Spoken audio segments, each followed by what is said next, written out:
Good morning student, class 9th।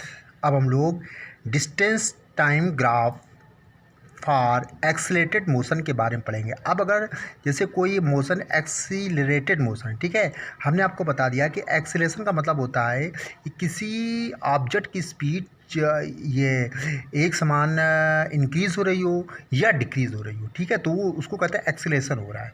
ठीक है, acceleration मतलब होता है बढ़ना। अगर कोई किसी की स्पीड बढ़ रही हो, ठीक है, या किसी की स्पीड घट रही हो, तो वो इसका मतलब वो एक्सीलरेटेड मोशन में है। ठीक है, अब देखिए, जब इसका हम लोग ग्राफ खींचेंगे, ध्यान रखिएगा, in case of accelerated motion when distance is plotted against time on graph paper we do not get a straight line. अब देखिए, जब हम अब इसका ग्राफ खींचेंगे तो ये एक स्ट्रेट लाइन हमको प्राप्त नहीं होगी। ठीक है, इंस्टीड एक कर्व लाइन, हमको एक कर्व लाइन प्राप्त होगी, कर्व लाइन प्राप्त होगी, यानी कि जो सीधी लाइन ना हो। ठीक है, देखिए, हमने मान लिया consider a car which is moving with non uniform and accelerated motion. हमने माना एक कार है जो नॉन यूनिफॉर्म मोशन और एक्सीलरेटेड मोशन में मूव कर रही है। ठीक है, नॉन यूनिफॉर्म का मतलब होता है जो यूनिफॉर्म ना हो, यानी कि जैसे मान लिया कि हम कार से जा रहे हैं, ठीक है, हमारी स्पीड पहले ज़्यादा थी, 40 थी, बट ट्रैफिक आ गया तो 30 हो गई। ठीक है, घट बढ़ रही है, ठीक है, कभी बढ़ जाती कभी घट जाती है, तो वो नॉन यूनिफॉर्म होती है। एक्सीलरेटेड मोशन का मतलब होता है कि उसकी स्पीड में इंक्रीज़ भी हो रही है और डिक्रीज़ भी हो रही है। ठीक है, और the distance covered by the car in an interval of every 2 second is shown in the following table. देखिए, टाइम इंटरवल देखिए 2 सेकेंड का है, ध्यान रखिएगा। जैसे टाइम इंटरवल क्या, 2, 4, 6, 8, 10, 12, 14।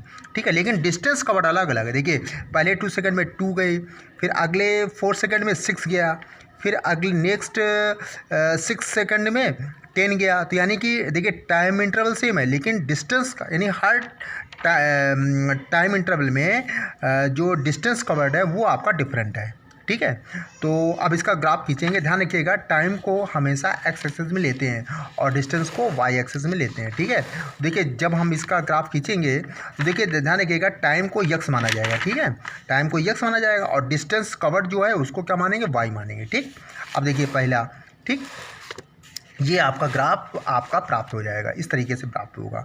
देखिए, पहला दिया गया टाइम, यानी 2 सेकेंड में 2 मीटर जाती है। ठीक है, 2 सेकेंड में 2 मीटर। ठीक है, तो ये आपका 2 सेकेंड है और 2 मीटर आपका यहाँ पे होगा, तो ये पहला पॉइंट आपको ये मिल गया। ठीक है, फिर अगला है 4 सेकेंड में 6 मीटर जाती है, 4 सेकेंड में 6 मीटर, 6 मीटर कितना होगा, 6 मीटर ये होगा। ठीक है, तो आपका ये आपका दूसरा पॉइंट मिल गया। फिर अगला 6 सेकेंड में 10 मीटर जाती है, तो 6 सेकंड है और आपका 10 मीटर जाती है, 10 आपका ये है। ठीक है, तो आपका ये थर्ड पॉइंट मिल गया। फिर अगला है 8 सेकंड में 16 मीटर जाती है, तो 8 है, 8 और 16 आपका यहाँ पे होगा 20 से थोड़ा सा नीचे। ठीक है, तो ये आपका 16 हो गया। फिर अगला है 10 सेकंड में 24, 10 सेकंड ये और 24 आपका ये 20 और 30 के बीच में पड़ेगा, तो ये आपका नेक्स्ट पॉइंट मिल गया। ठीक है, फिर अगला है 12 सेकंड में 36, 12 सेकंड है और ये आपका 36 है। ठीक, फिर अगला है 14 सेकंड में 52, ये 14 है और ये आपका 50 के थोड़ा सा ऊपर पड़ेगा। सारे पॉइंटों को हमने मिला दिया, जो सारे पॉइंटों को मिलाया तो एक कर्व लाइन प्राप्त हुई। ठीक है, जो स्ट्रेट लाइन नहीं थी।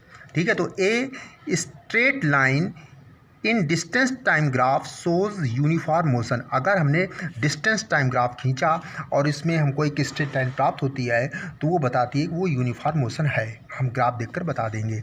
और एक curve line in distance time graph shows non uniform motion और एक्सीलरेटेड मोशन। अगर हमको एक कर्व लाइन प्राप्त हुई तो वो बताएगी कि ये नॉन यूनिफॉर्म मोशन है या एक्सीलरेटेड मोशन है। ठीक है, थैंक यू।